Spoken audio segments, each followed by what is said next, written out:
We will talk today about the hotel solution for enterprise. And our first topic is how it looks like when you implement a hotel solution scenario. Okay, so let's start from the upper layer. Mainly, we will have internet access, okay? Maybe one line, maybe two lines, maybe other lines. And those lines are connected to the NBR router for providing the internet connectivity. You can have up to 6 WAN ports on the NBR router. Thanks for Icot for his illustration. And this internet definitely is connected to the Ruijie cloud, which you can manage your devices from the cloud, and you can also manage your devices from the mobile application. And then let's move to the LAN network, which is our core layer, and the distribution layer, and the access layer. Our core layer will be the CS88 and CS86, and the core switch is connected to our wireless controller, WS6008, and as well, it's connected to our internal service, like the network management system, like the IPTV, like the domain controllers, and etc. The next layer is the aggregation layer or distribution layer, and we have CS85 series.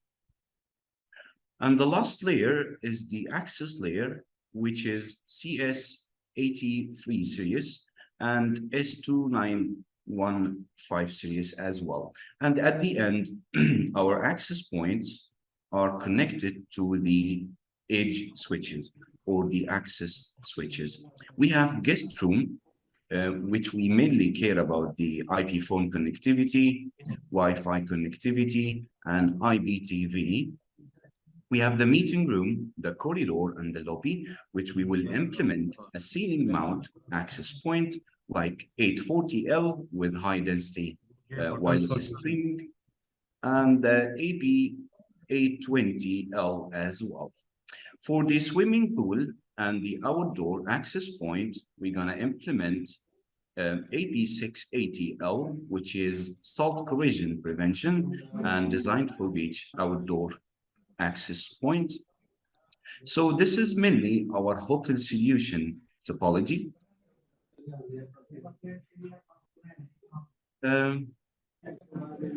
What we look for on the hotel solution? We look for ultimate Wi-Fi experience.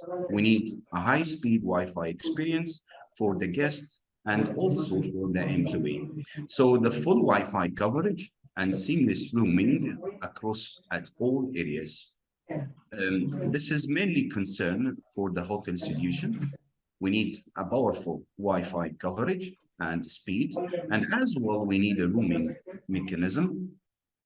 Existing network and cable have limited capacity, cannot satisfy service requirement, user-based rate limiting and priority. So maybe our guest, we need to limit the speed of our guest. So maybe the VIP guest will get a high speed and the other guest will get a lower speed. So we need to do here a rate limiting for each Wi-Fi network.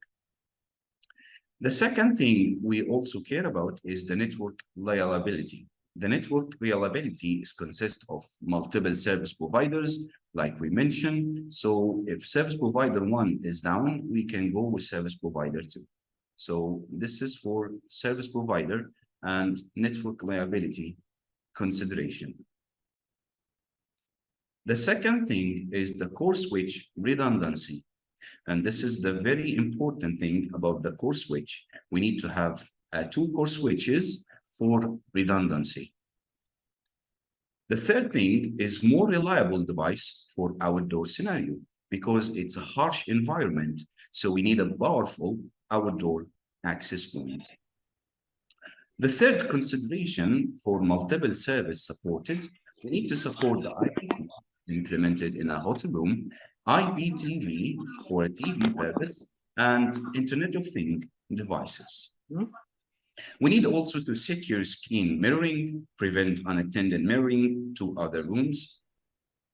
And we might have a third-party integration, like the PMS and the hotspot for captive portal integration. We need as well a local physical wireless controller. So we need the internet connectivity with multiple service provider, maybe ISP1 and ISP2. We need also a redundancy in a core layer, maybe core 1 and core 2 for redundancy.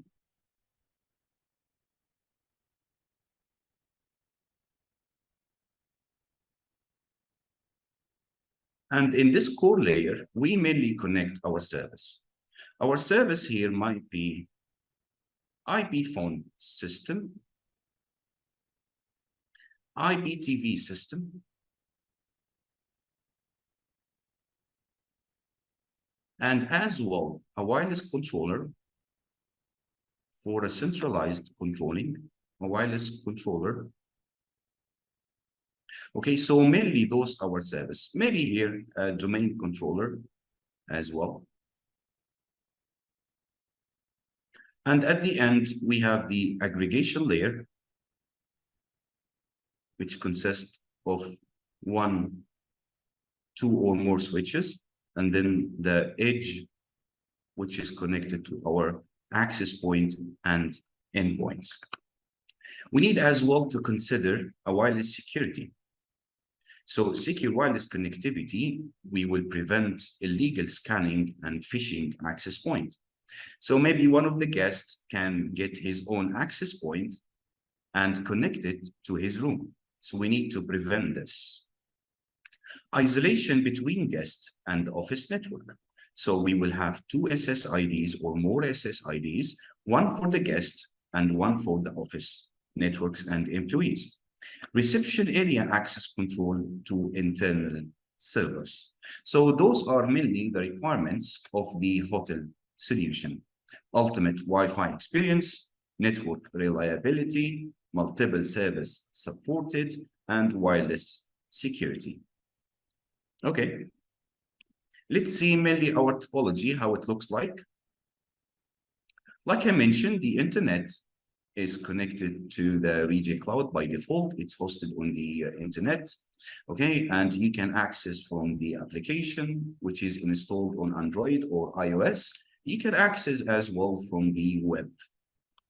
Our MBR series here operate as a gateway for the internet, and here is our core switch, okay? And our wireless controller, IPTV service, and maybe we have other service here connected at the core layer. And then we have the distribution layer, and then the access layer. For the sake of topology, I have created my own lab similar to this, but we will focus on the internet connectivity for the MBR, and I have done a collapsed core layer, which I bind the core layer and the aggregation layer at the same switch.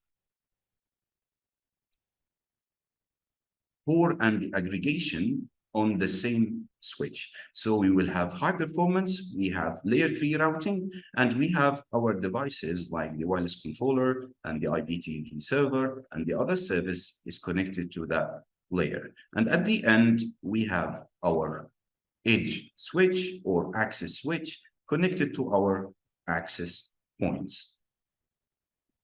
So let's go through the configuration. First, we need to discuss about the access point management, managing the WS wireless controller. Okay, and wireless basic, traffic limitation, IPTV service, and at the end, devices on the Ruijie Cloud app. So let's start with the access point management. How we manage the access point, how the access point is managed by the EC or wireless controller. The control and provision wireless access point tunnel, which is a protocol, it consists of two parts, the CAPWAP protocol and the wireless binding protocol. The CAPWAP, control and provision wireless access point, is generally used in FET access point plus AC solution. So our access point, let's consider this is our access point. It's implemented as FET. So we need a controller to manage those access points, or FAT. And in this way, it will be standalone access point.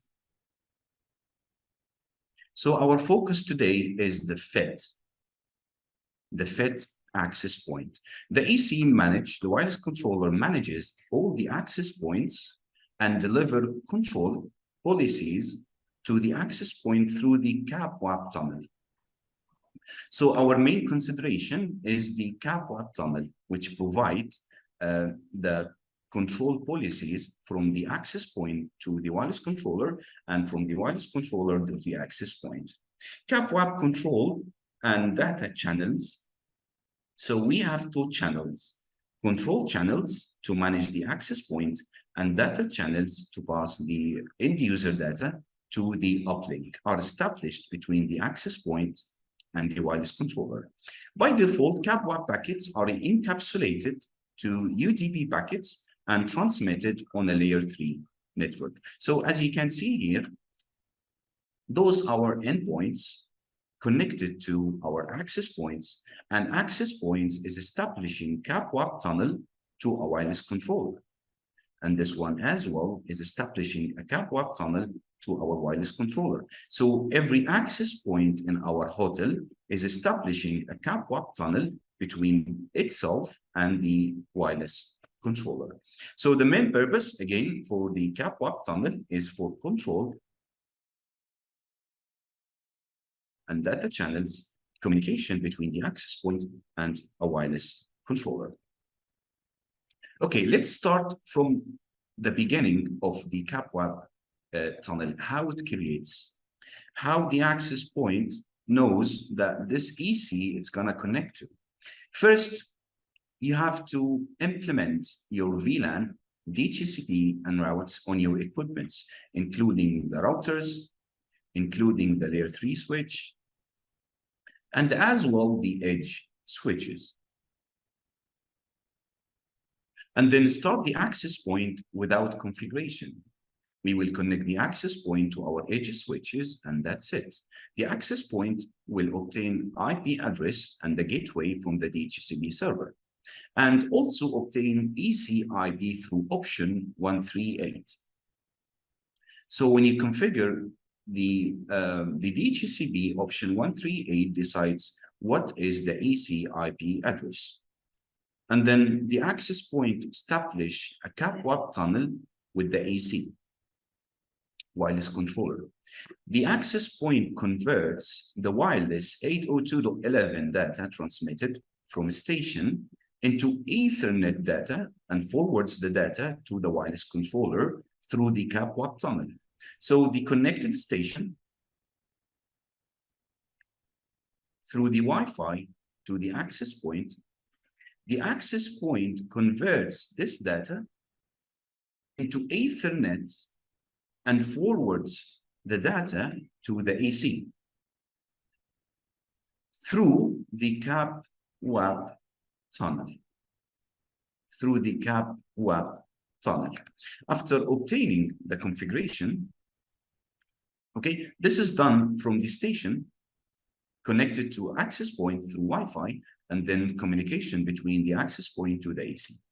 The access point establish a CAPWAP tunnel with the AC, and that's it. After the tunnel between the access point and AC is established, the AC delivered the configuration to the access point. So the AC responsible for delivering the configuration to the connected access point through the CAPWAP tunnel. Each access point is creating a CAPWAP tunnel with the AC. After obtaining the configuration, the access point broadcasts the SSID, so the station can connect to the access point. So the SSID is created here, and then it's broadcasted to this access point, to that access point, to each access point, and then the access point start to broadcast this SSID. The access point converts, like I mentioned, the 802.11 data from the station into Ethernet data and forwards to the AC through the CAPWAP tunnel. The AC decapsulates the received data and forwards it to the wired network, because the AC mainly is connected at the core layer, which is mainly the layer 3 routing switch. So the AC decapsulates the received data from the access point and redirect it to the forwards it to the wired network. The AC forward data and return it from the wired network to the access point through the CAPWAP tunnel. Then the access point converts the Ethernet data to 802.11 data according to the configuration and forwards data to the station. Right, so here how it goes. First, you get the DHCP and VLAN configuration, and then connect the access point. The access point will obtain the IP address for itself, and as well, it will obtain the IP address of wireless controller. The access point establishes CAPWAP tunnel with the wireless controller. Okay, let's consider this is the first. The third stage is encapsulating and decapsulating the traffic from the wireless to the wired. Okay, so let's next go to the tunnel established through 6th stage. The CAPWAP tunnel is established through the 6th stage. What are those 6 stages? Access point obtain the IP address and the AC controller address through the DHCP and static route. Access point discover the AC, because you might have 2 ACs, AC1, AC2, for example. So this access point, will it connect to AC2 or AC1? You have to decide this on the DHCP server. So this is the second stage. Access point discover the AC. Access point request to join the AC. So I need to join the AC. This is the access point. The 4th stage, the wireless controller delivers the configuration to the access point, and then the access point confirms the configuration. The last one, the access point and EC forwards data through the CAPWAP tunnel. So the first thing is DHCP providing for the access point, and then access point discovering the EC, and then access point asking the EC to join, and then the EC delivering configuration after joining, delivering configuration to the access point. The access point confirm the configuration, and that is done by the CAPWAP tunnel. The involved status is discovery. I need to discover the AC, discover the AC, join the AC, push configuration, data check, and then run. So the first one is discovering the access controller, and then the access point join the access controller, and then the wireless controller push configuration to the access point, and then access point check those data, and then the operation is run. Okay, next. The access point is asking for DHCP from DHCP server through discover the DHCP server. The DHCP server offer, and then the access point is requesting, And then after obtaining the IP address, the gateway, the subnet mask, and so on, it sends acknowledgement. And then after the DHCP server is delivering the configuration of the DHCP to the access point then starts to discover the wireless controller. So the stage is discover request to the wireless controller, and then discover response from the wireless controller to the access point. And then datagram transport layer security is established between the wireless controller and the access point for joining request, joining response, and then sending the image data from the access point to the wireless controller and vice versa.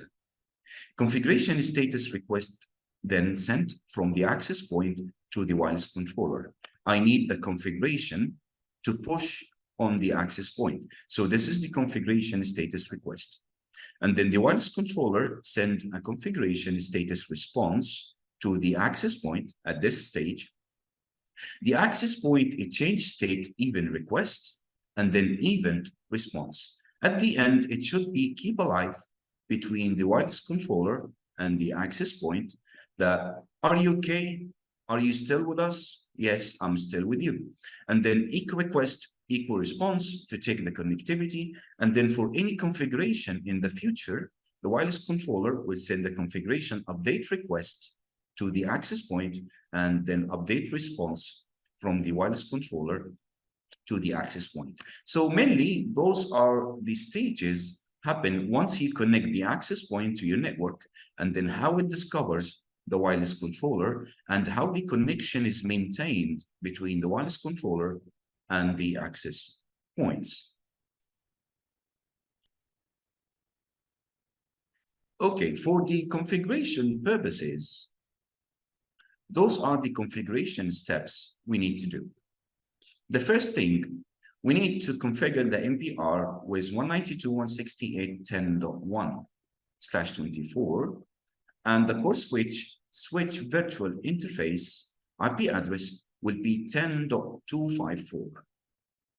AC config switch virtual interface for the wireless controller will be 192.168.10.253 as a CAP/WAP control IP. So briefly, this is our MPR. And this is our collapsed core switch, which operates as a core and aggregation at the same time. And this is our wireless controller.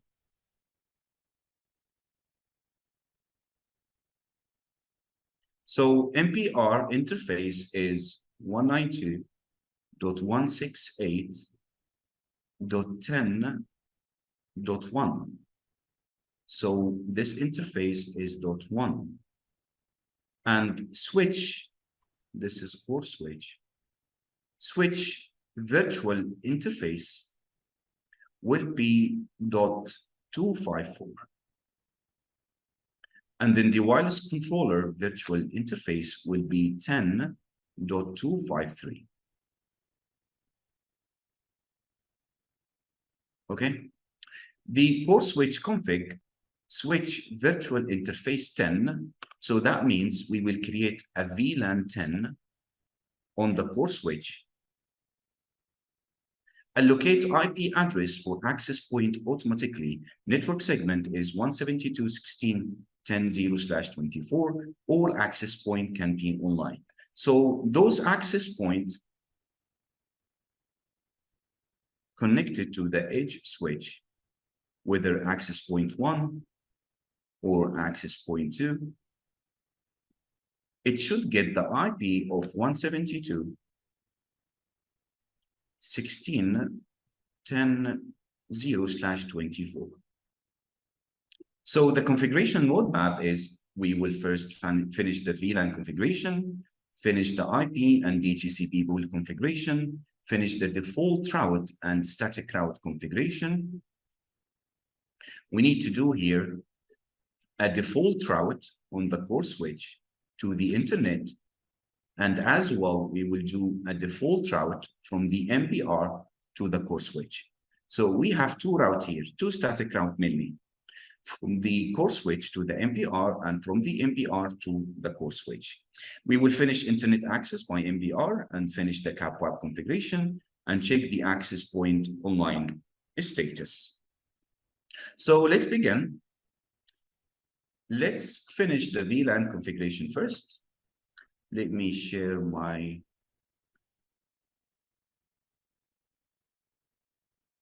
okay. Can you see my command line interface now? Okay, this is our router is connected now to our serial interface. So we can access the router by LAN 0. We can simply type 192.168.1.1. We can access the MPR.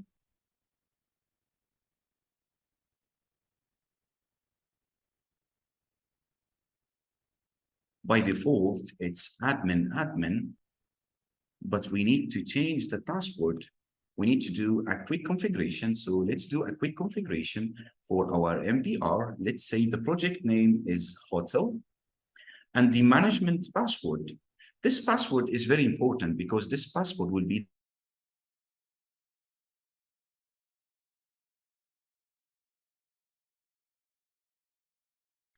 and I have 10 is connected to the internet.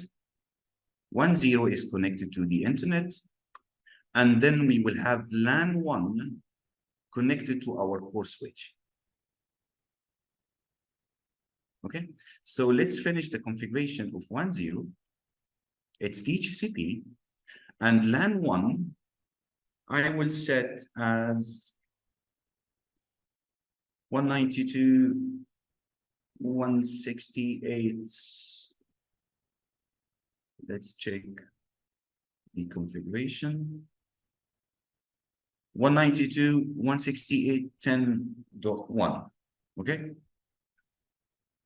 So LAN 1 will be 192.168.10.1. And the subnet mask is 255.255.255.0. Let's create and connect.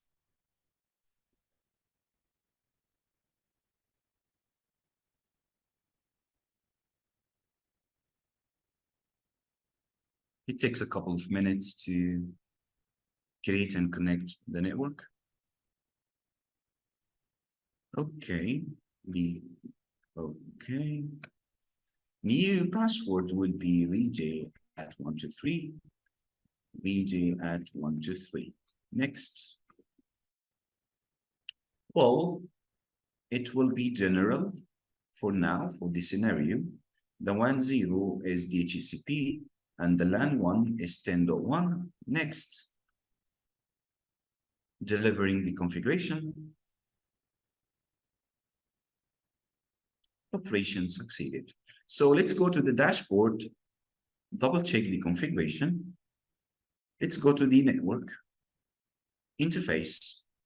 And now the LAN 1 is 192.168.10.1 and the subnet mask is 255.255.255.0. Let's set the DNS and click save. Okay, let's check the WAN. The WAN is 192.168.0.172. I would like to make it static, 192.168.0.100, and the gateway is 0.1. Save. It is saved. Let's check the connectivity. Let's do a ping to 8888. Detect. Here we go. We have internet access now. Okay, so now the interface of the MPR, we configured LAN 1 as 192.168.10.1. Next, we need to configure the core switch virtual interface 192.168.10.254. So let's connect to the core switch.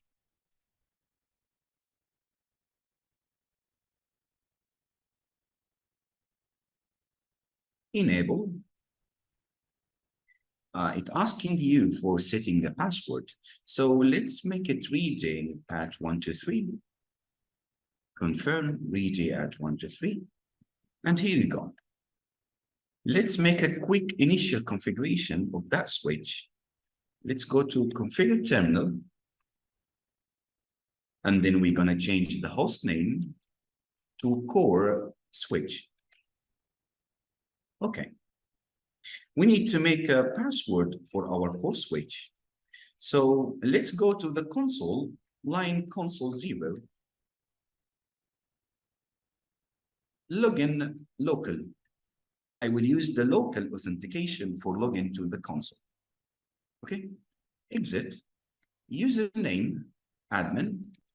Password is Ruijie at 123. And for encrypting the password, I would like to do a service password encryption.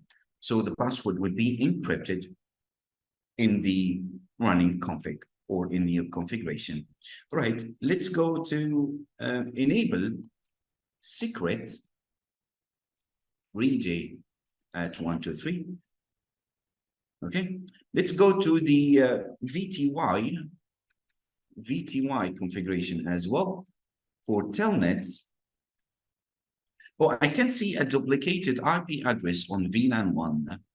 That's why I'm connecting two switch, the core switch and the access switch. And by default, the VLAN 1 is obtaining the IP as 192.168.1.200. So we need to change this. But first, let's say on the VTY, login local as well.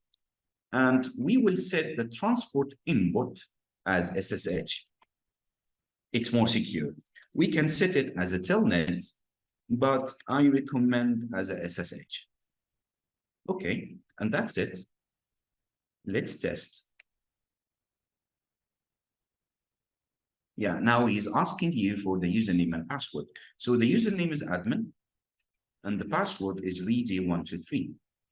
And then enable, we got the enable password. It's as well Ruijie at 123. Okay, let's go now to the configuration terminal. Let's show IP interface brief. As you can see, the VLAN 1 obtained IP from the router as a DHCP. But let's change the IP. So we will go to interface VLAN 1. IP address is 192.168.10.254 and 255.255.255.0 for the subnet mask, and then enter. Let's double check, show IP interface brief. Here you go, 192.168.10.254. The interface is up. Okay. So now the third thing is configure the EC virtual interface to 192.168.10.253. Okay, so let's log into the AC. Enable conf terminal. Let's change the host name to wireless controller. To show IP interface brief, it's obtaining IP as well as a DHCP. So let's change it. Interface VLAN 1.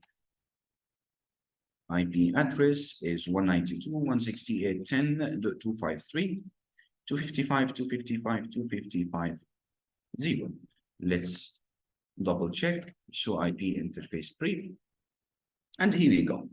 So let's check the connectivity between the wireless controller and the core switch.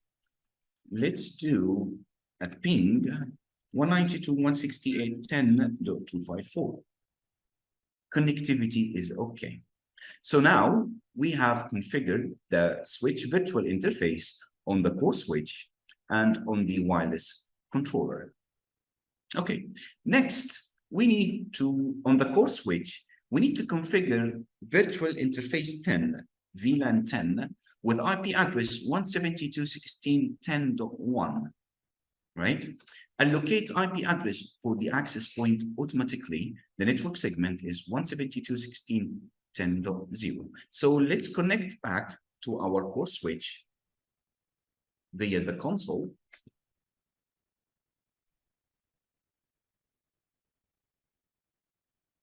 And then let's create VLAN 10. And let's go to interface VLAN 10. IP address is 172.16.10.1. Is that right? Yes, 10.1. Okay. And the mask is 255.255.255.0. Let's double check. Show IP interface brief. Yes, that's correct. VLAN 10 is 172.16.10.1/24. Okay.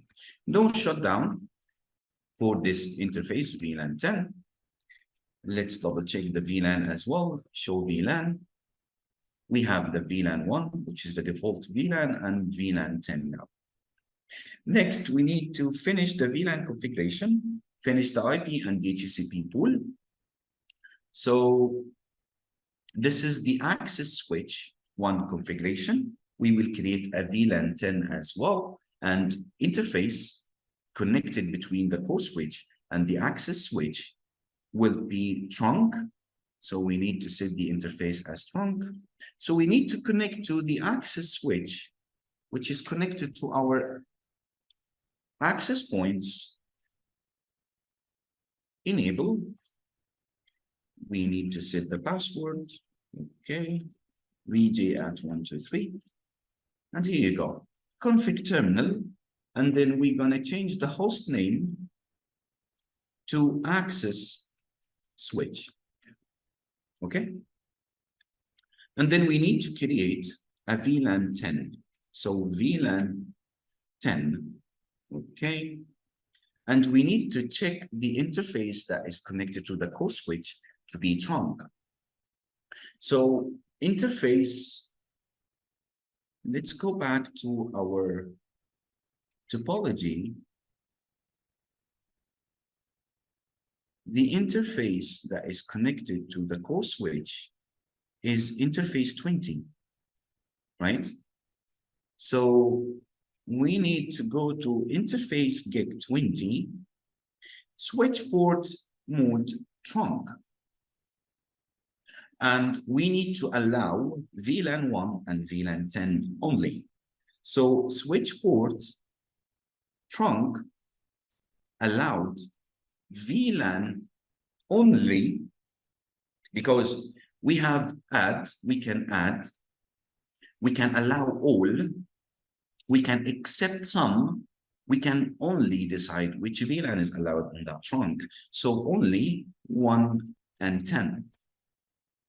So now VLAN 1 and 10 is allowed only on the interface gig 020. So let's validate, show interface trunk. Yes, interface 20 is trunk. The native VLAN is 1 and the allowed is 1 and 10. Okay, let's go back to the core and set the interface to trunk as well. So interface gig 20, switch port mode trunk, switch port trunk allowed VLAN only 1 and 10. Let's validate, show interface trunk. Yes, that's correct. Interface trunk is 1 and 10 for the gig 020. Okay. The wireless controller is connected on port 23 and the MBR is connected on port 24. So we need to set a static route to the MBR to reach the internet, right? And we need to configure the wireless controller interface as well. So let's go to our configuration. We finished the configuration on the access switch. Actually, we have only one access switch. Here is 2 access switch, but for the sake of lab topology, I have created only 1 access switch. And the aggregation switch, like I mentioned, the aggregation switch is collapsed core. So the core switch is having the option of the aggregation and the core. And we already have configured the switch port trunk between the core switch and the access switch. So let's go next to the core switch VLAN 1 10.254. Yeah, that's correct. VLAN 10 172.16.10.1. And then we have to create DHCP pool for VLAN 10, right? So on the core switch, let's create a DHCP pool for VLAN 10. So IP DHCP pool, we will name it VLAN 10. Network is 172.16.10.0, 25, 255, 255, 0 for the subnet mask. We need to set the DNS. DNS server is 8888. We need to set the default gateway or default router. It will be the interface of VLAN 10 itself on this core switch 172.16.10.1. Okay. And now we have created DHCP pool for VLAN 10. You can set the lease to 8 hours and you can say it infinite. So let's set the lease to 8 hours. The lease, first number is the days. So you can set to days, hours, and minutes, and you can set to infinite lease. So let's set it to 0 days, and the next hours, 8 hours, and the next seconds or minutes, 0 minutes. So this is the lease. The lease is 8 hours, okay, for this DHCP pool. Let's check show IP DHCP pool VLAN 10. Yes, this is the pool VLAN 10. The total IP is 253 and the remainder is 253. There is no IP yet obtained from this DHCP pool. So now we have created the interface 10 on the core switch. We have created the DHCP pool on the core switch as well. Next, we need to go to the EC controller and configure the interface VLAN 1. And we have already done that. We have set the IP address of VLAN 1 on the wireless controller to 10.253. Okay, next, we need to go to the MPR and set the interface to 10.1. We have done that already. And we need to create IP DHCP pool for that interface, which is already created. We have already created it. So if you need to configure a DHCP pool for that LAN interface, you simply click on the DHCP setting, and here you go. It's already created. Okay. 192.168.10.0, mask 24, and the gateway is the interface itself, and the DNS is 8888. Okay. So next, we need to finish the IP and DHCP pool configuration. We have done that. Show IP DHCP binding. We have not done that. Let's check the default route and static route configuration on the EC, on the core switch, and on the MPR. First, on the core switch, I need to route all the traffic to the router, right? On the core switch, I need to route the traffic to the router, the gateway, right? And on the router, I need to route the traffic to the internet. Okay, we have created VLAN 10 here, VLAN 10, right? So we need to teach the router how to go to VLAN 10, which is connected directly to the core switch. So we will make a static route here.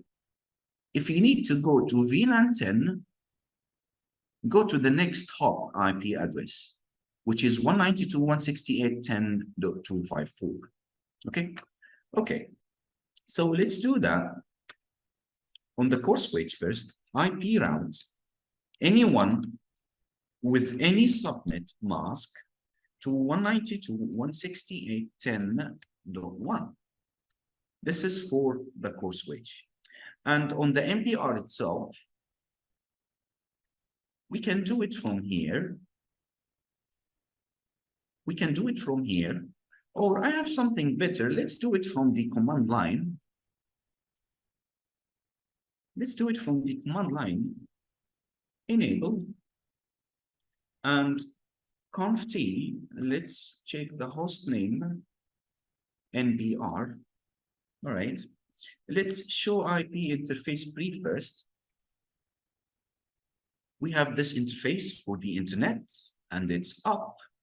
We have the management interface, which is 1.1 by default, and we have that interface, which is 10.1. So now I need to teach the router how to go to 172.16.10.1. So IP route, if you need to go to 172.16.10.0, the subnet mask is 255.255.255.0. Please go to the next hop. The next hop is 192.168.10.254, which is the core switch. Hit enter. Okay. And this is a recap. IP route 172.16.10.0/24, 192.10.254. Okay. Next, let's refresh this page so we can see if the IP route. Yeah, you can see here the IP route is added to the router. Okay. We have done the MBR, we have done the core switch. We need now to set the IP route on the wireless controller to the default gateway, which is 10.1. So let's connect to the wireless controller. Enable. Let's say that IP route anyone with any subnet to the next hop. It will be the router.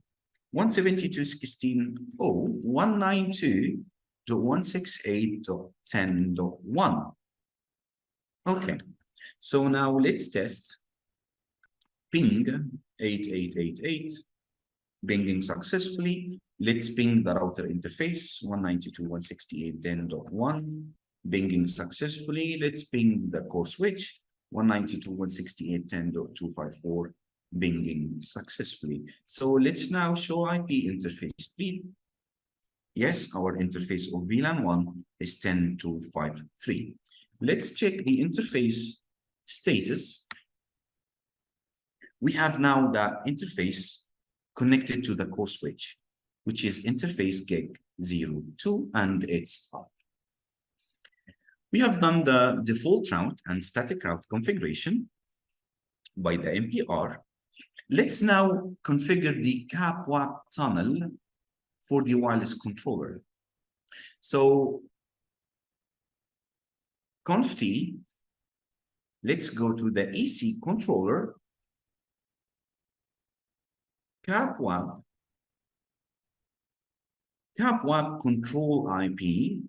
You can set maximum transmission unit as well for that tunnel, but we need now to set the control IP for the CAPWAP, which is 192.168.10.253. Okay, so this is the CAPWAP tunnel we have established on the wireless controller.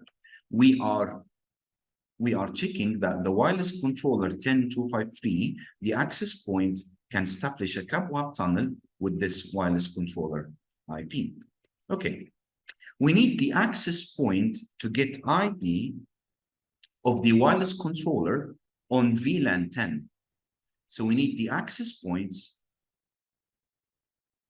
connected to the edge and then connected to the core. And then here is the AC. We need those two access points to obtain IP on VLAN 10. So we have set the option 138. I'm telling the access point, which will be on VLAN 10, that your controller will be 192.168.10.253. Okay, so let's go to the core switch.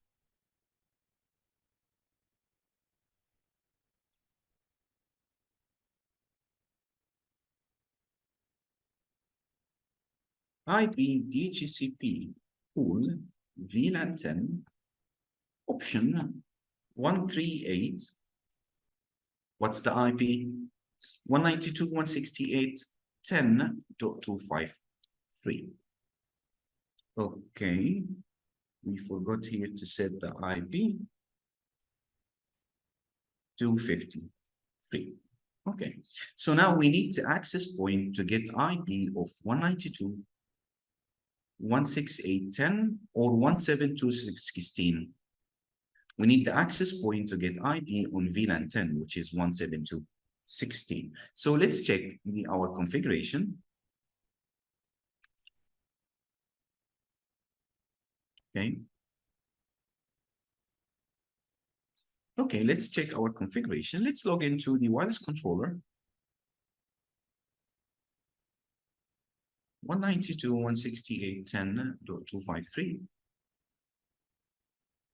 Okay.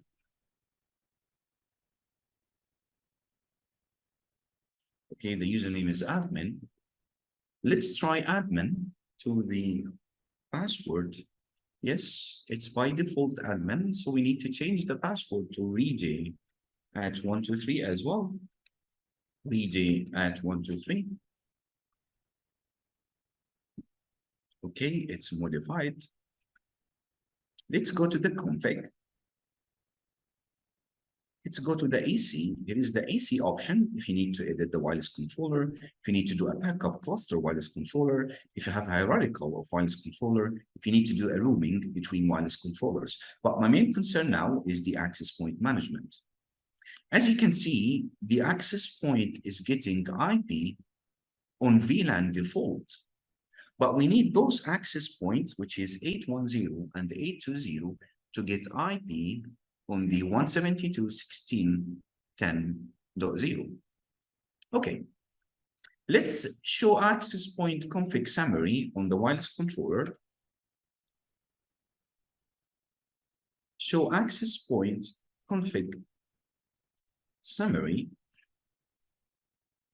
As you can see, those are the two access points, and the IP address is obtained on the VLAN default.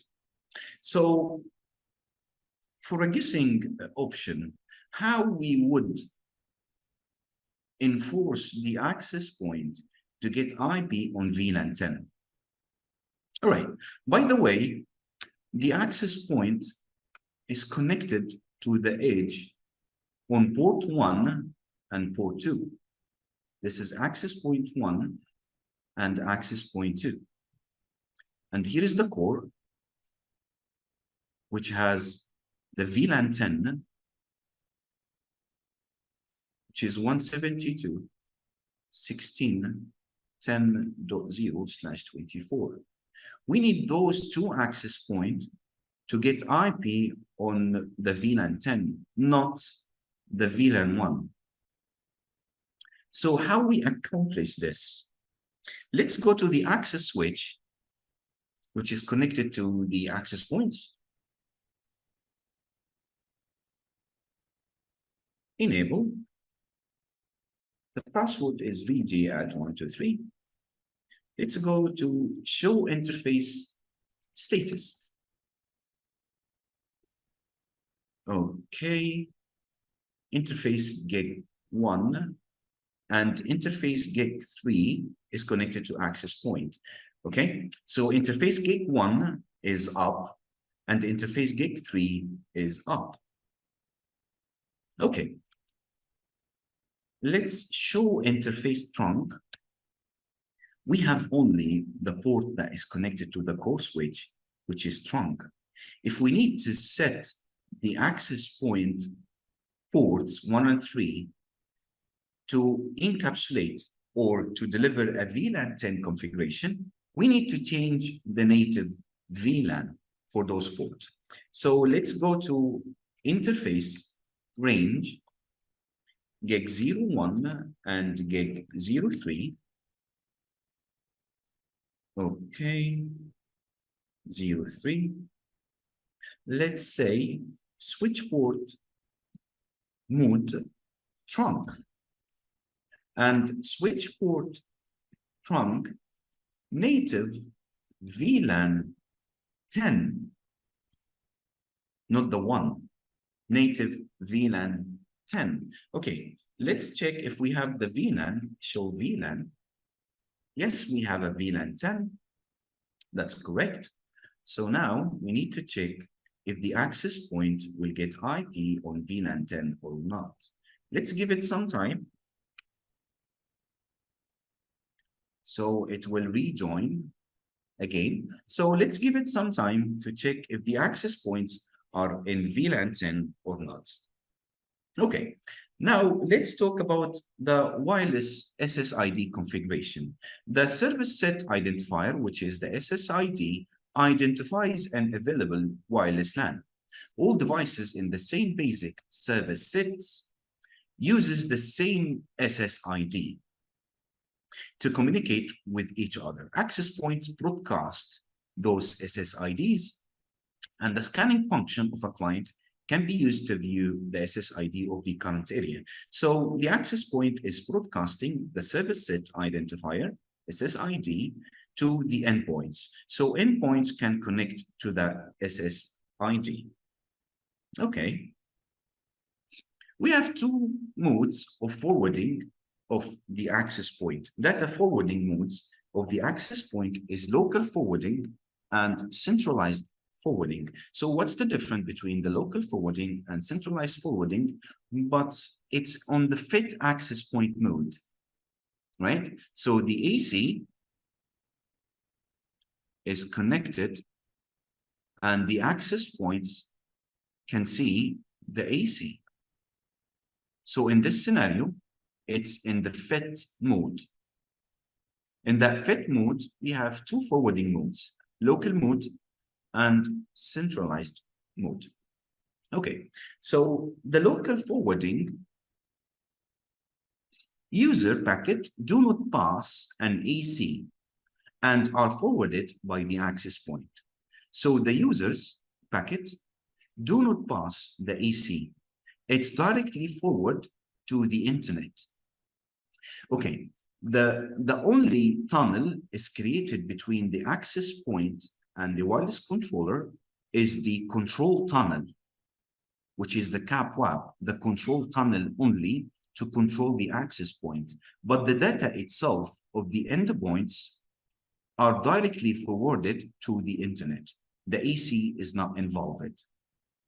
The uplink packet, after receiving a data packet from the station, access point forwards to the gateway locally instead of AC. Okay, and as well for the downlink packet that comes from the internet to the endpoint, the internet forwards the data packet destined to a station to the gateway, such as a switch, and then the gateway forwards the data packet to an access point. So again, the wireless controller is not involved in the data transmission. However, the wireless controller is involved only on the control transmission. This is for the local forwarding mode. And I have a couple of draw here to illustrate my explanation. This is the data packet in dark blue, and this is the control packet in light blue. In the local forwarding, the data packet is forwarding directly from the station to the internet, while keep maintaining the CAPWAP control between the access point and the wireless controller. But in the centralized forwarding, the data packet and the control packet together are tunneled with the CAPWAP tunnel to the AC, and then AC redirect it to the internet. So this is the difference between local forwarding and centralized forwarding. Okay, local forwarding for encapsulation. The access point decapsulate the 802.11, which is the Wi-Fi packet of an station, to 802.3 Ethernet packet. At the egress, the access point sends the 802.3 packet out. So the access point receives from the station 802.11 and then encapsulate the 802.3 converted to 802.3 with the VLAN tag and then redirect to outside. The packets are forwarded from a trunk port of a distribution switch to the egress of the router. So it's forwarded from the access switch to the aggregation switch to the core switch and then to the router. The data traffic doesn't pass the AC. Data traffic doesn't pass the AC. However, the control traffic from the access point to the wireless controller is maintained. Okay? Okay. Local forwarding receiving, which is the vice versa. The data forward from the router to a distributed switch. So it goes from the router back to the endpoints. It goes as 802.11 and then 802.3 and then to the router. When it comes back, it will come back 802.3 Ethernet and then converted to 802.11. The distribution switch forward the data to an access point over a trunk port. The access point encapsulate 802.3 to 802.11 and then forward to the station. Again, the data traffic doesn't pass the AC. Okay, let's talk about SSID encryption mode. How you protect the SSID. We have open, and it's open, no any security, open system authentication, no encryption, and it's not recommended at all unless you are doing a captive portal for authentication or something like that. So the wireless station can directly access the network without any authentication. And again, this is totally not recommended as an open. We have also web open, and it's open system authentication as well. And it combines the web authentication or MAC authentication. It has no encryption, and it's most suits the public places such as airports, stations, commercial center, or conference halls. The security is low, very low when it's used. Any station can access the network and screw up the entire networks. It needs to use together with web authentication or MAC authentication.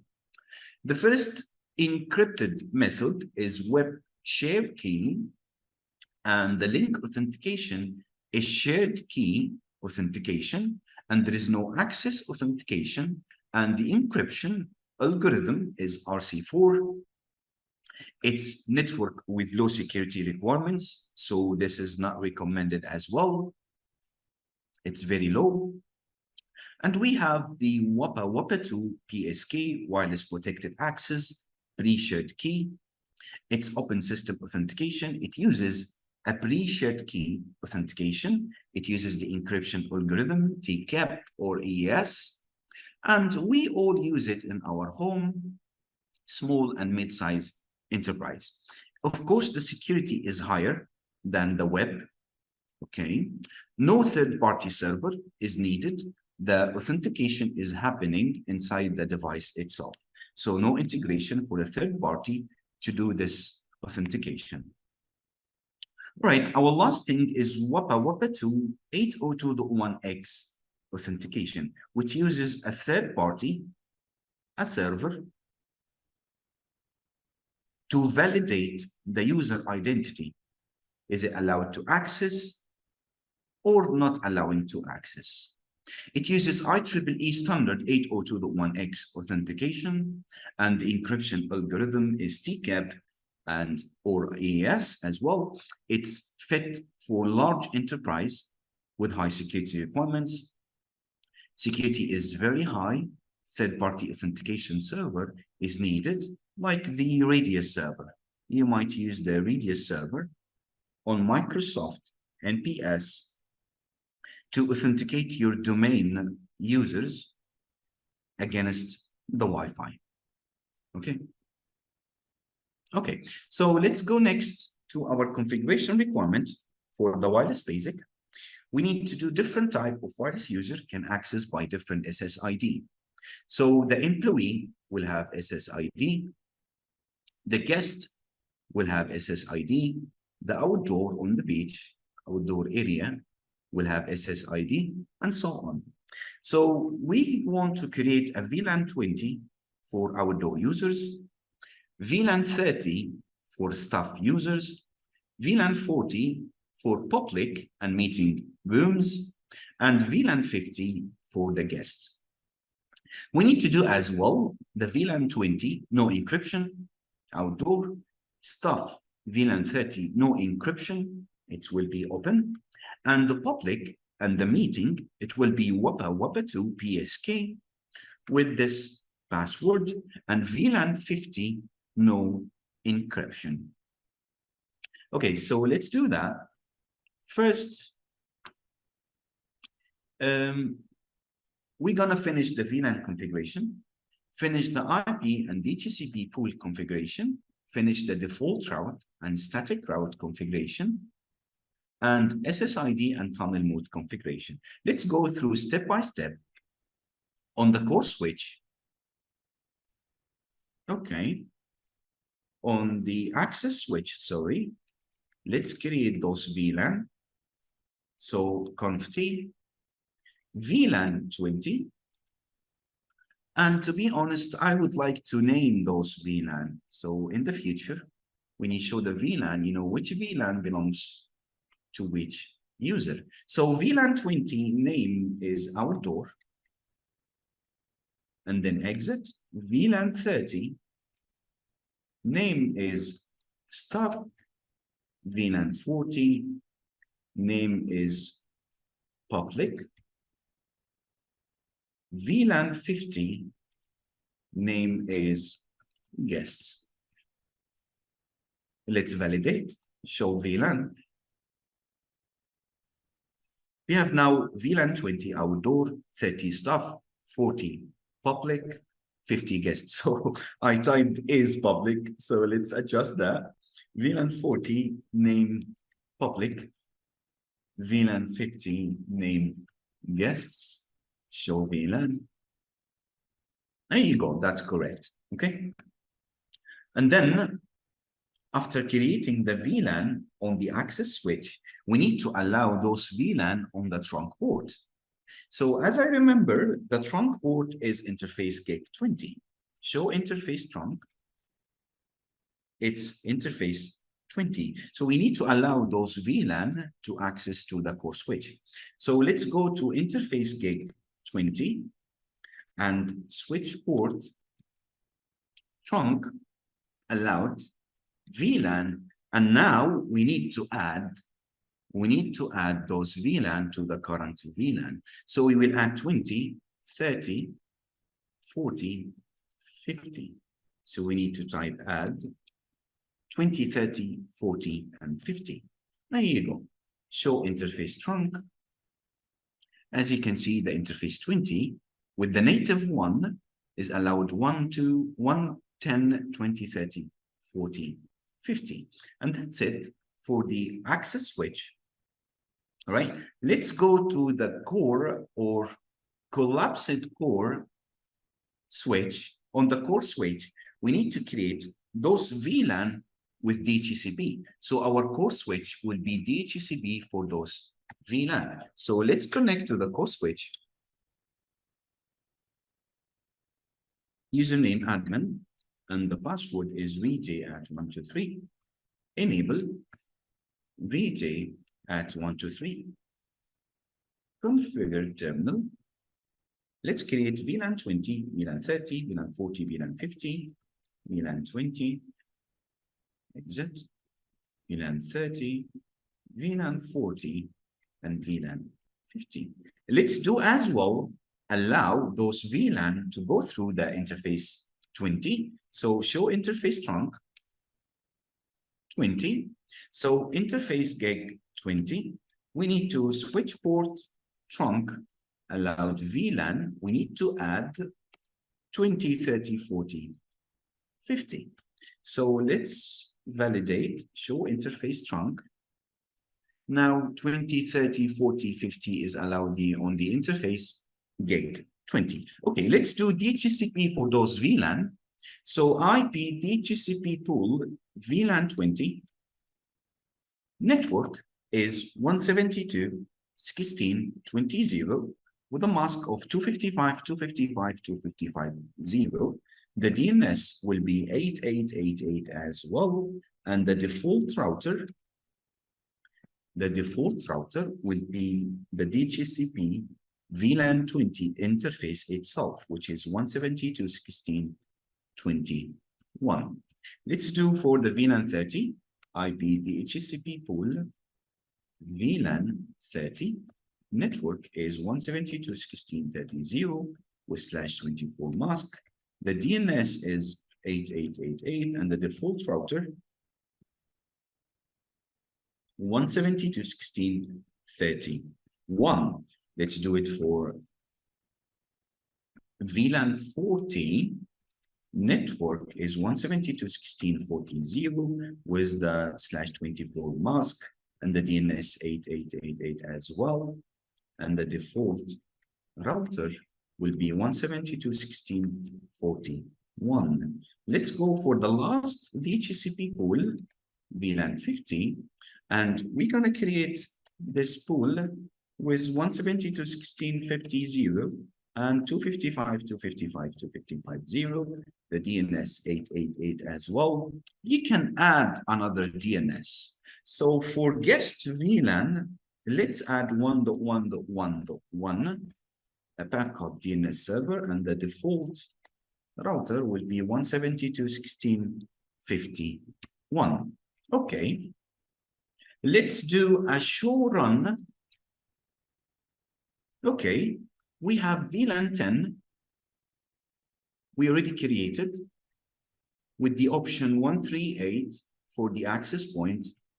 And we have VLAN 20, we have VLAN 30, we have VLAN 40, we have VLAN 50.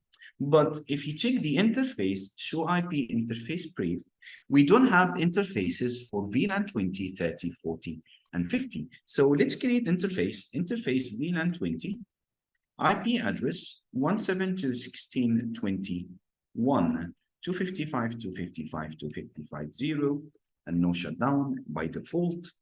Interface VLAN 30, IP address 172.16.31, 255.255.255.0, and as well for VLAN 40, IP address 172.16.41, 255.255.255.0, interface VLAN 50, the last one, IP address 172.16.51, 255.255.255.0. Let's recap, show IP interface brief. Here you go. If you go now to the wireless controller, our main purpose is the access point obtain IP on the VLAN 10. But as you can see, it's not obtained and it's offline. So it seems that the VLAN 10 DHCP is not working. So I need to mention here one important thing. You need to enable the DHCP service on the core switch. So service DHCP. Okay. So in order to get the DHCP server to work, you need to enable the DHCP server on the core switch. Service DHCP. Okay. Now we have created the DHCP pool for VLAN 10, 20, 30, 40, 50 on the core switch. Let's continue our requirement. We have done the interfaces for those VLANs, and we have created the DHCP pool for each VLAN, VLAN 50 as well. And now we need to do a static route to those subnets from the MPR to the core switch. So the MPR connected to the core switch, and those VLANs are created on the core switch. VLAN 10 to 50. So those VLANs will go to the internet, right? Because we have done here static route, okay? But coming back from the internet will be a big issue because at the same time, we need to do a static route here, teaching the MBR that if you need to go to those networks, you go to the next hop, which is your connected core switch. So let's go to the MBR. And as you can see, you can do it from the GUI. Simply, you can go to the IP-based route and add static route. I would like to do it from the command line. So let's go to the MBR conf t. I need to route 172.16.20.255.255.250. If you need to reach this network, go to your next hop, which is 192.168.10.254, the core switch virtual interface. We need to do this as well for VLAN 30. So VLAN 30 and VLAN 40, VLAN 50, and that's it. So let's test ping 172.16.20.1. Okay, ping 172.16.20.1. Or from the configuration, we can do ping 172.16.20.1 and it will ping. Okay, so now it's working. Next is to do the wireless controller configuration. We need to configure a staff SSID, public SSID, guest SSID, outdoor SSID, and the meeting SSID. Okay, so let's check the access points. Oh, now the access point is on subnet 10, VLAN 10. Why? Because I have set those interfaces to trunk with the native VLAN 10 so they can get IP on the VLAN 10. And in the same time, I have decided, those access points, if you need to connect to find the EC, your EC is 192.168.10.253. So both access points are connected and online. Let's create the SSIDs. You can create the SSIDs from here, add a Wi-Fi from the GUI. However, we need to do it from the command line. So let's connect to the MBR wireless controller, sorry. Let's connect to the wireless controller, enable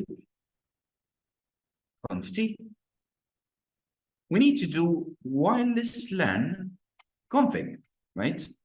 We need to do wireless LAN config ID number 1 and the SSID stuff. Okay. We need to check the tunnel. Is it local? Yes, it's local. Tunnel is local. All user traffic is to be locally bridged, or 8023, all user traffic is to be tunneled to 802.3 format, and local authentication, if you're gonna do a local authentication, locally bridged or local authentication. So tunnel is local, exit. Let's create a WLAN config number 2, and it's public. Tunnel is local as well, exit. Let's create WLAN config 3 is guest, and the tunnel is local as well. Let's go for the WLAN config 4, which is outdoor or meeting. Let's make it outdoor. And the tunnel is local as well. Exit. Let's create WLAN config 5. And we're gonna name it meeting for meeting rooms. All right. And the tunnel is local as well. Now we have finished the tunnel SSIDs configuration. So let's check we have created SSID stuff, public guest outdoor meeting, and all are in local forwarding. Okay. So let's make a security for those SSIDs. Next requirement is we need to secure the SSIDs, but the only SSIDs we will secure is number 2 and number 5. Okay, so let's do this. Let's go to WLAN SIC, which is security. We need to secure WLAN SIC 2, right? And the security is RSN, set WLAN RSNA security, RSN, and we're gonna make it enable. We need to enable those security, right? And then the security of RSN ciphers or AES, or you can say TCAP for authentication or encryption algorithm. We're gonna set it to AES and it's enabled. Okay. And the security RSN AKM for RSN key, AKM pre-shared key is enabled as well. And then we need to set the pre-shared key. So the security RSN AKM, which is the security WLAN RSN key manager, BSK, and I need to set the key to ASCII, not hexa, ASCII, and the password, I remember it's any password, but let's just check the password. We need to configure it here. Yeah, here's the password, X hotel login. Okay, X hotel login. And that's it. Okay, let's check the WAPA security as well. Wireless pre-shared key, we have created the password. Let's create the WAPA security. So security, WAPA, we need to enable it. And then security, WAPA, we need to set the ciphers.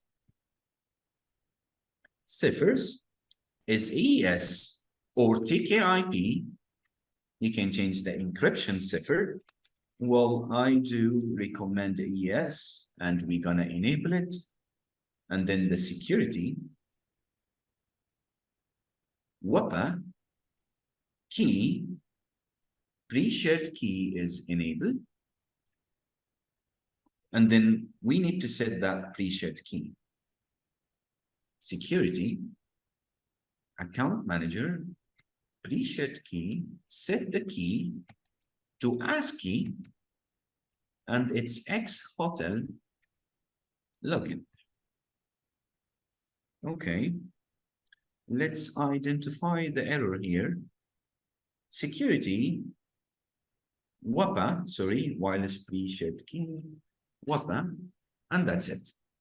Okay, now let's validate this on the GUI. Okay, this is per user pre-shared key. Let's delete it. Delete it. Let's go to the public. Here is the public WAPA2 BSK, and the password is X hotel login, and that is correct. And it's local forwarding. The SSID code is UTF-8, not the GBK. And here you go. We have created the password for the public. And we need to create a password for the meeting as well. So let's go to next. WLAN security 5. WLAN security 5, is that correct? 5, yes. WLAN security 5. We will do the same config, security RSN enable, and then security RSN ciphers. It's gonna be AES. We're gonna enable that. security RSN account manager pre-shared key enabled for the key, for creating the key. And then let's create the key, security RSN keys, set the key to ASCII, and we're gonna set it to, let's say, meeting room. This is the password. Okay. And then security web enable. Security after enabling the wireless protected access, we need to cipher it. So security web ciphers, we're gonna use AES. You can use TCAP or ES, but I do recommend ES. We're gonna enable it. And the security web AKM pre-shared key is enabled. Let's set the pre-shared key. So security AKM pre-shared key, set the key to ASCII. We have missed something here. We have missed the WAPA, wireless protected access.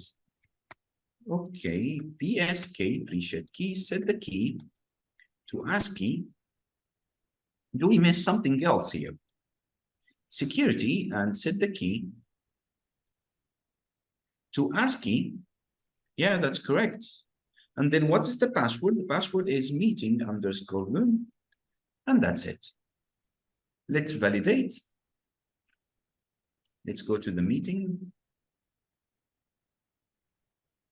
Yeah, the security is WAPA2 PSK with EES encryption, and the password is meeting_room. Okay. Now we have created a security for WLAN security 2, which is the outdoor, and WLAN security 5. Okay. Let's now create a group for each SSID. We need to group access points. We have 2 access points. And we have 5 SSID. Let's create a group for this access point and create another group for this access point. So in group A, the access point will publish or broadcast 2 SSID only.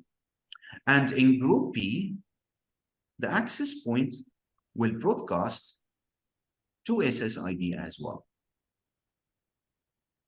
Okay, so let's do that configuration.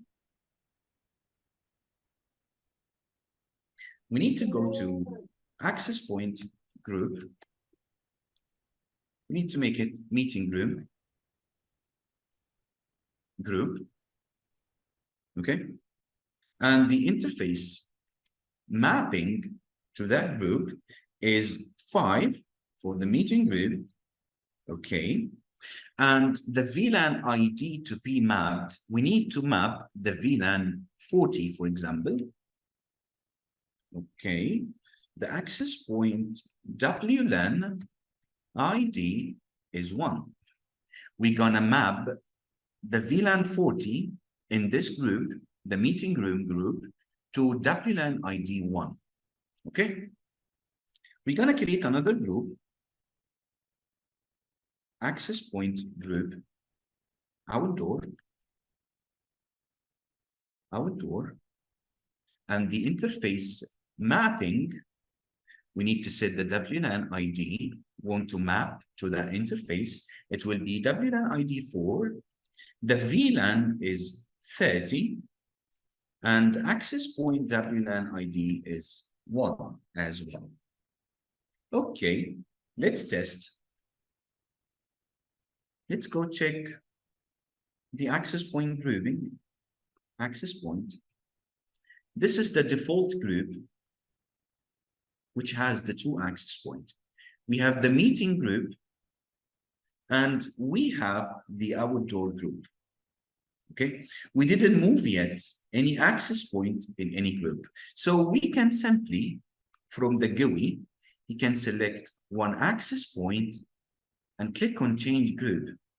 from default to another groups. Okay, we don't have any group here.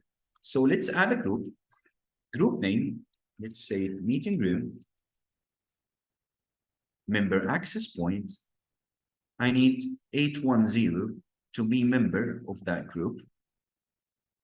And that's it. Click save. Okay, I need to add another group.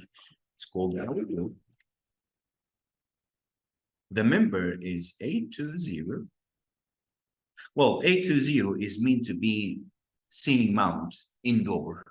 But for the topology and the lab, we're gonna set it as outdoor. Okay?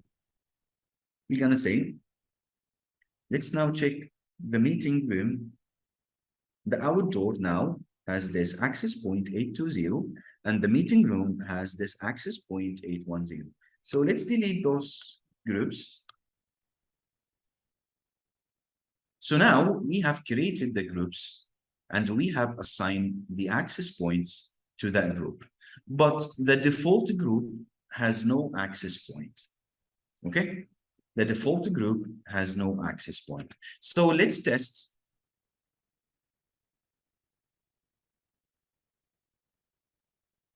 Let's test from another laptop. Let's go to the Wi-Fi.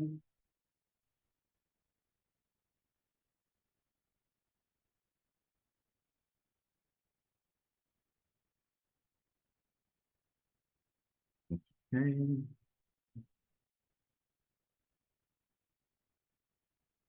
We need to turn off the Wi-Fi. Turn it back on.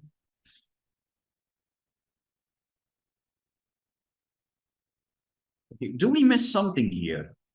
We have created the group, and then we have created the group, and we have added each access point to one group. So if you check the WLAN, the Wi-Fi, we have created those Wi-Fi. Do we miss something here? Let's double check. For the outdoor, let's check for the meeting. This is the password, and this is the meeting. That's correct. All right, the local forwarding, and everything seems to be fine. So set WLAN ID to that network, which is meeting room, to 40, for example, or 30. DHCP server of that VLAN, is it on the switch or the gateway, or it can be on the wireless controller itself. So it's on the switch, and we're gonna provide 2.4 and 5 gigahertz. And we can select all the radios.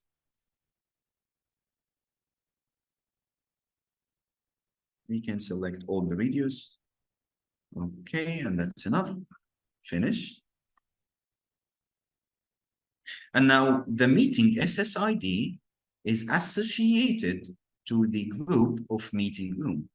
So let's double check with that.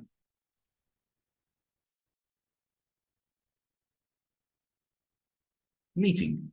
This is the SSID. Let's test from another laptop.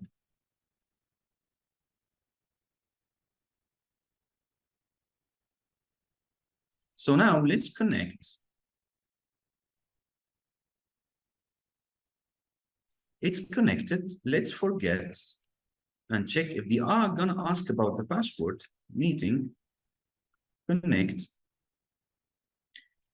The meeting password is meeting underscore room. Is that correct? The meeting password is the meeting underscore room. Let's next. Okay, let's check the IP. It should be on VLAN 30. So yes, that's correct. The IP on VLAN 30. All right, let's find another SSID. Let's say the public SSID with that password. Let's bind it to the public group, the outdoor, and the VLAN. I need VLAN 40 and the VLAN DHCP on the switch, the gateway. So the endpoints will get IP through this switch or gateway, and as well, we will allow all the channel Okay, that's enough. Finish.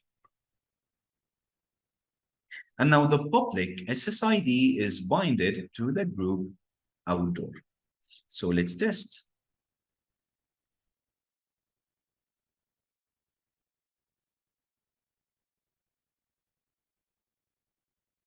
Yeah, here you go. The public. Let's click connect. It's going to ask you for the password. The password is X hotel login, isn't it? Yes, it is. X hotel login. X hotel login. Yeah, that's correct. Next.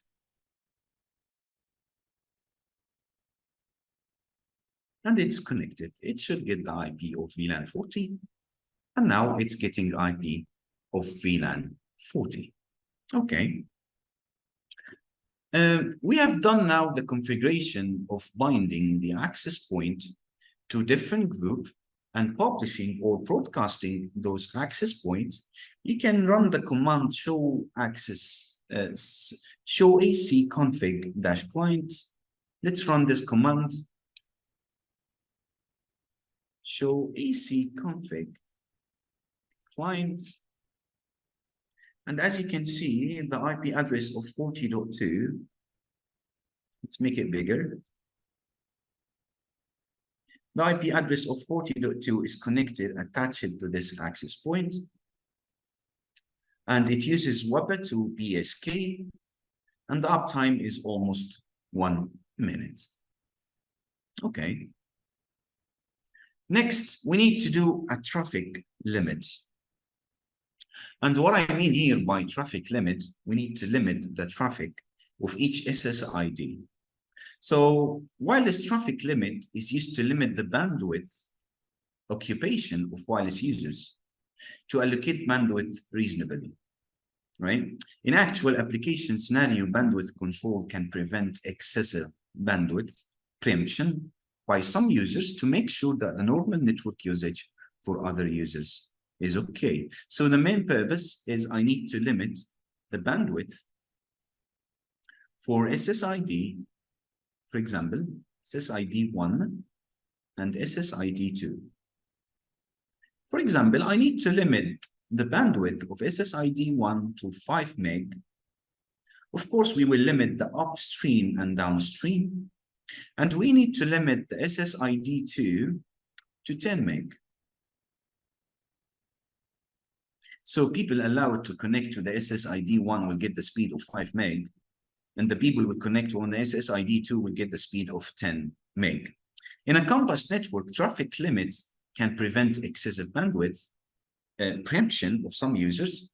Some users download torrents or peer-to-peer protocol, uses that protocol to download many things that could reach the bandwidth limitation of this campus network decided by the administrator. So to make sure the normal network usage of other users are suitable, at the same time, we need to control that bandwidth for the advanced users. So the advanced users can use that 10 meg and the normal users can use that 5 meg. So they will not affect each connected user.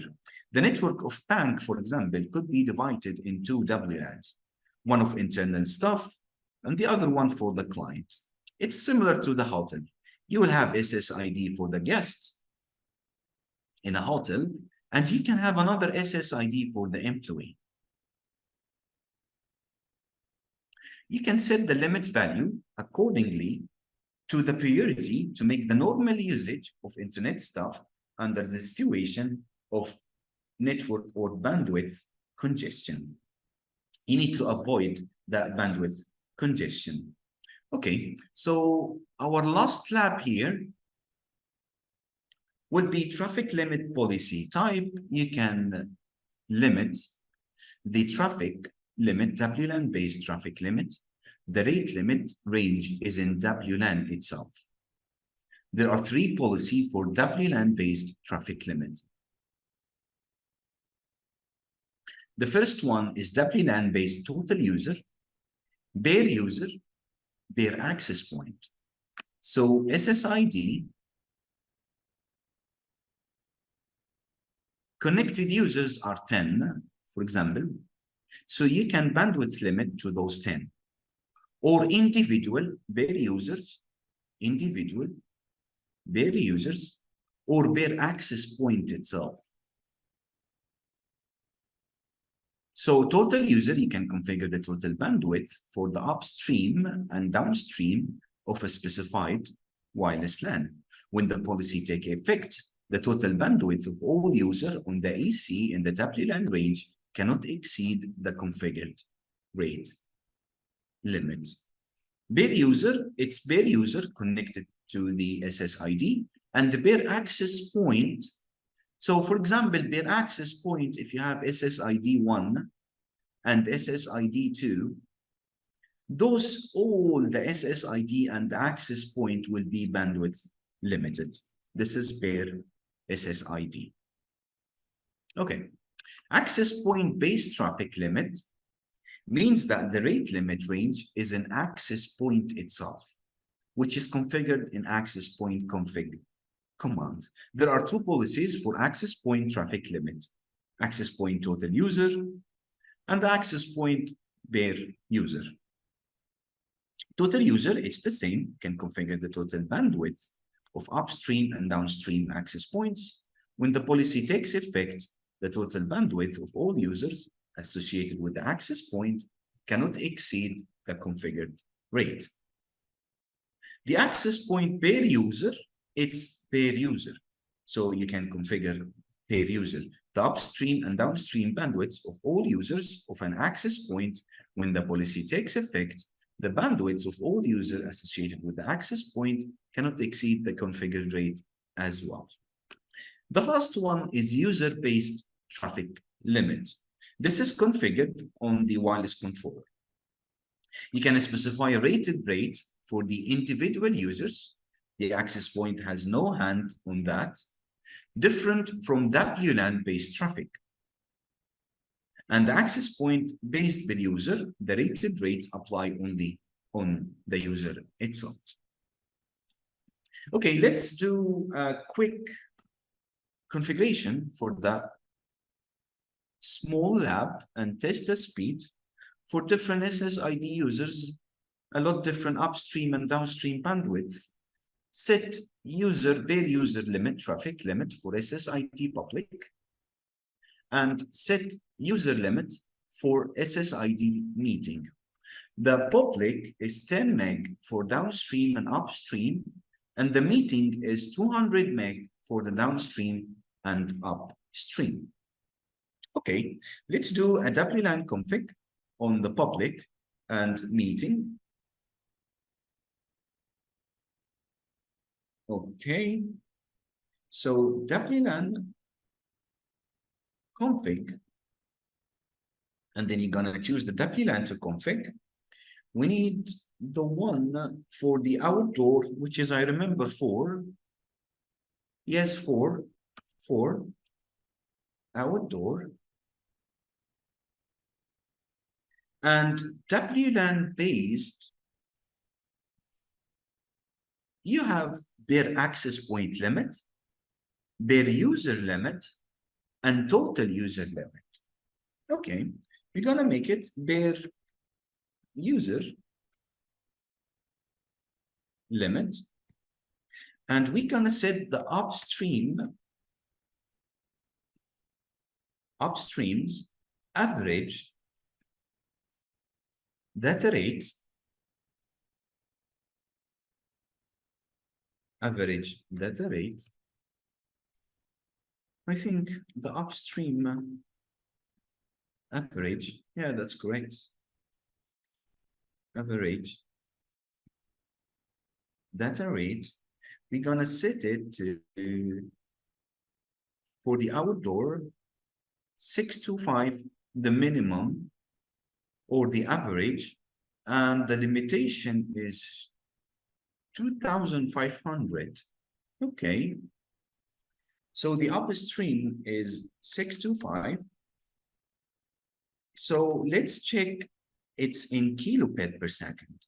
Okay. So 625 kilobit per second. And the per set data rate would be 2,500 kilobit per second.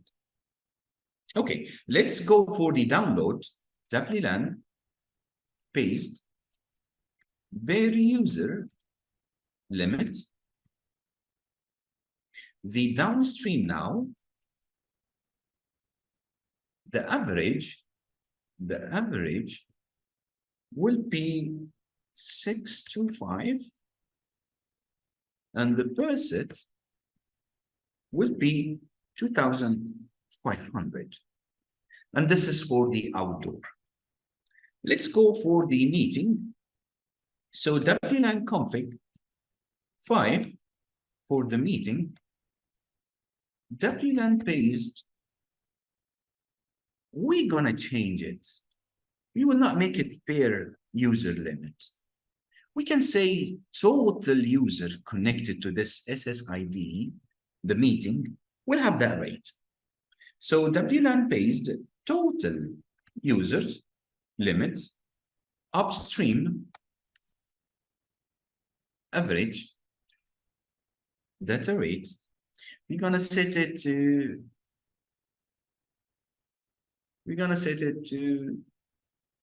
2,500. Okay, so 25,000, and per set, the limitation is per set data rate is 5,000. 5,000 or 50,000. I think it's 50,000. Yes, 50,000 kilobit per second. And let's do that for the downstream. It's the same. We're gonna change the upstream to downstream. It will be from 2,500 to 540.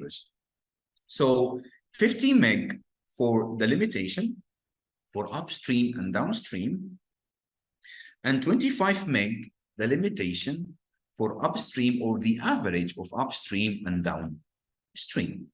Okay, let's do a test.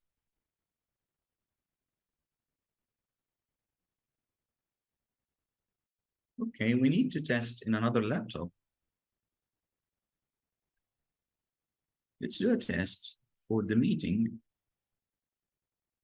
The public first, but let's disconnect the Ethernet. We need to test accurately. Yeah, so we only make sure that we have the Wi-Fi. I think I got disconnected. So let's connect again to that.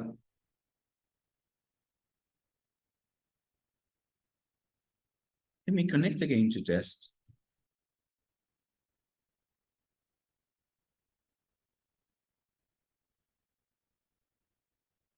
Yeah, here you go. The public, we need the meeting, connect, will be disconnected again. That's fine.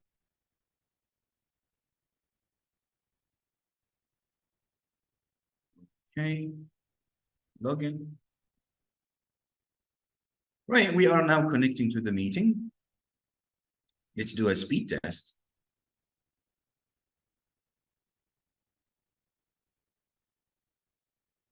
Let's do a speed test.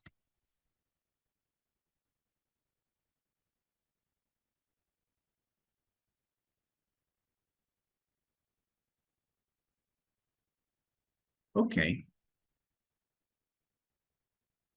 3,370 access point for the download, and the upload is 77 or 80 megabit per second. So we have decided here for the meeting, the average is 25,000 kilobit per second, and the limitation is 50 meg kilobit per second. So let's do another test for the meeting.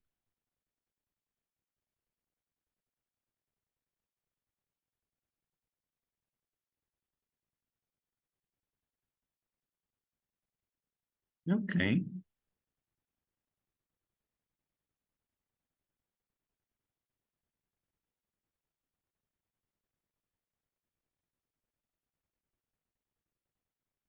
Okay, so the meeting, as you remember, the meeting was bare all users, total user limit. So this is the total user limit for the meeting. So let's try the bare user limit for the public. I think for the public, yes. Let's try on the public. Connect.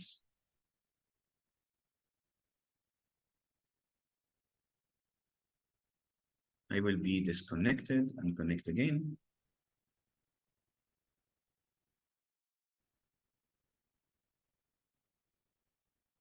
Okay. Let's test the public now.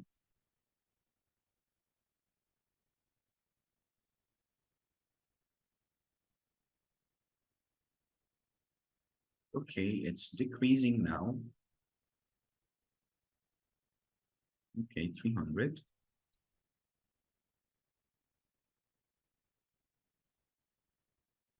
The public or the outdoor, we have done the outdoor.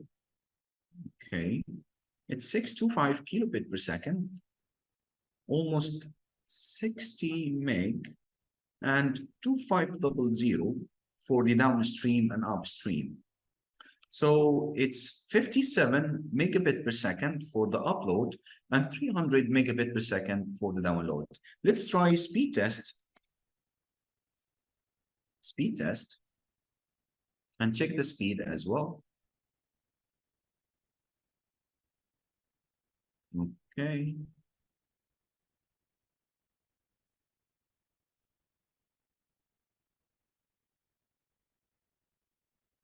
I know that the speed test is sometimes more accurate, but sometimes it exceeded the limitation with the fixed speed. So now we got the speed of almost 357 meg, and the uplink is around 100 meg. So let's check that speed limit for the Wi-Fi. Okay, for the meeting room, rate limit. We're gonna set the meeting room rate limit to 200. Let's make it 200. And for the uplink, 50 only. And then click save. And the outdoor, oops, let's make it 100 for the downlink and 20 for the uplink. Let's do that test again. For the outdoor, we just want to make sure it's outdoor. I think I lost the connection. Let's connect again.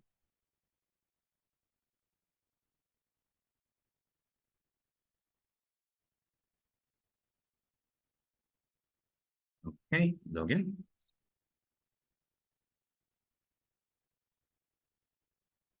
As you can see, you can notice a slowly connection or slowly speed than before. So we need to do that test again with fast.com. Let's try fast.com.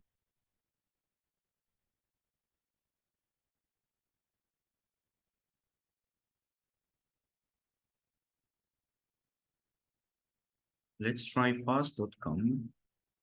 Let me increase the speed a little bit because I can see that 100, let's make it 2000 kilobits and 1000 for the uplink, and then save. Right, let's do a speed test.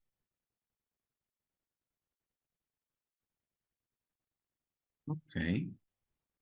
As you can see the speed is degrading now than before. Right, we need to check the upload speed. Double check, we are connected to the outdoor, the public, yeah, that's right. And the upload,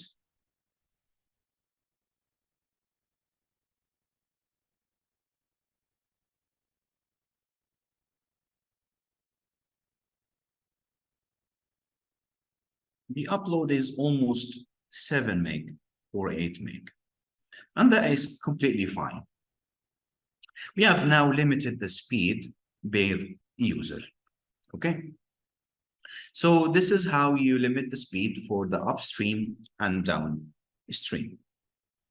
Okay, we have done the test. And that's it. Let's check. Let's check the test. Let's check for outdoor.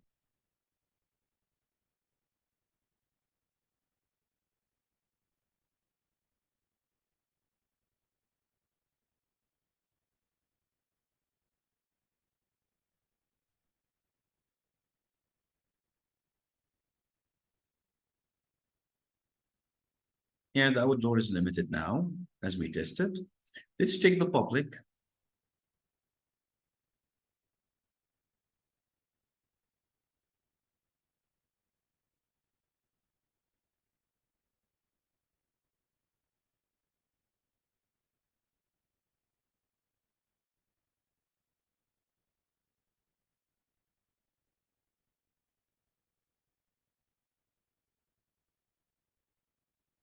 Oh, the outdoor speed is okay for the threshold of the rate limit for the upstream and downstream. And let's test here the public. The public should be 265, 625, sorry, 625 for the upload and 2500 for the download kilobit.